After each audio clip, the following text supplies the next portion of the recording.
Hello আসসালামু আলাইকুম guys, আপনারা কেমন আছেন? আশা করি আপনারা সবাই ভালো আছেন। তো গাইস এখন আমরা যেতেছি আলু খেতে। তো আলু উঠানি শেষ, তো ব্যাপারী আলু থয়ে গেছে, 3-4 বস্তা আলু থয়ে গেছে, বুঝে দেখতে পারতেছেন। তো আমরা যেতেছি আলু নিগা কোয়া। তো আজকে আপনাকে দেখাম মাকই খেত আর বিলাতি নাই খেত দেখাম আজকে আপনাকে।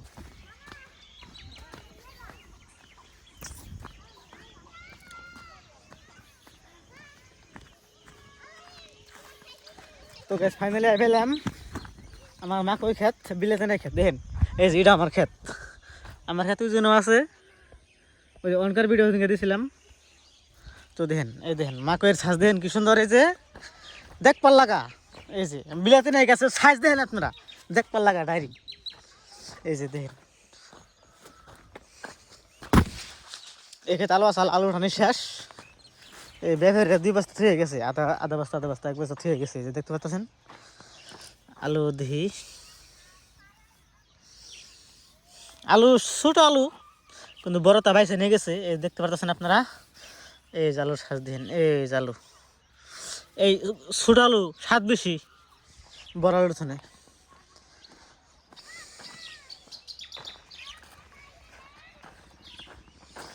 এই যে এটা আমার ক্ষেত না, এটা বেলেকের ক্ষেত, দেখতে পারতেছেন। এই ক্ষেত ওটাই নাই।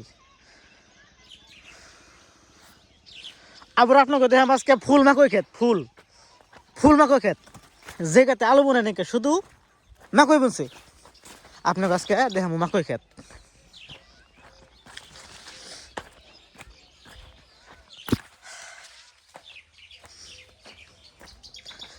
এই যে দেখতে পারতেছেন, এই যে মাকই গাছের সাইজ দেখেন আপনার, কি সুন্দর দেখবার লাগা মাকই দেখেন। এই যে মাত্র 1.5 মাস হয়েছে এই ক্ষেতের, একটা গাছে মারতে নাই দেখেন। আমি তো একবার অবাক। এই দেখেন মাকই গাছ দেখেন কিরম মোটা মোটা, এই যে দেখেন হাতের কষা নাগাল মোটা। এই যে দেখতে পাচ্ছেন কি সুন্দর হয়েছে ক্ষেত। তো আমার মাকই ক্ষেত খুব একটা শব্দ হয় নাই, তাও ভালো হয়েছে গাছ। এই যে এখানে গাছ তো ভালো হয়েছে, এই যে দেখতে পাচ্ছেন।